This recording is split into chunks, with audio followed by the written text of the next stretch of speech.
Next 9 news में आपका बहुत बहुत स्वागत है। मैं हूं आपके साथ अबरारुल हक रहमानी।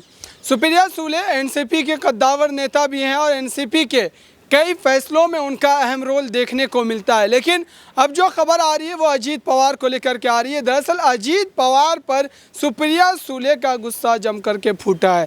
अजीत पवार ने जिस तरीके से एनसीपी के कार्यकारिणी समिति के बैठक से उठ करके अचानक चले गए और जब उनसे मीडिया के द्वारा सवाल पूछा जाता है कि आपने ऐसा कदम क्यों उठाया, तो फिर उनका जवाब अजीब तरीके का होता है। दरअसल वो कहते हैं कि वो किसी ज़रूरत के तहत बाहर चले गए थे।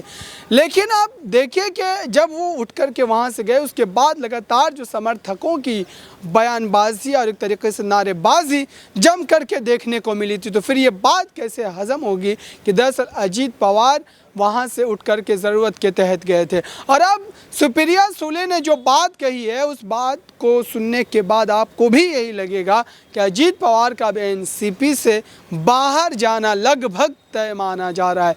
दरअसल अजीत पवार लगातार अपने कद का इस्तेमाल कर एनसीपी पार्टी में बड़ी टूट को अंजाम देने की कोशिश कर रहे हैं और ठीक इसी तरीके का कदम उन्होंने महाराष्ट्र के विधानसभा चुनाव के नतीजों के बाद भी उठाया था।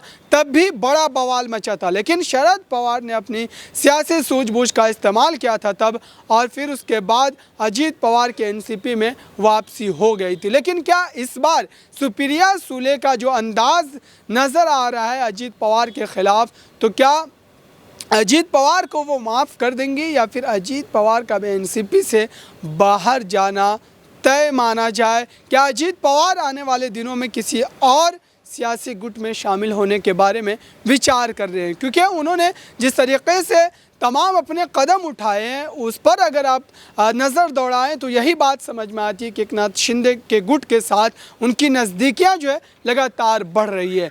देखते हैं आने वाले समय में सुप्रिया सुले का अजीत पवार पर क्या बड़ा फैसला सामने आता है। इस खास रिपोर्ट में इतना ही। देखते रहिए ताज़ा तरीन खबरों के लिए नेक्स्ट 9 न्यूज़ को। धन्यवाद।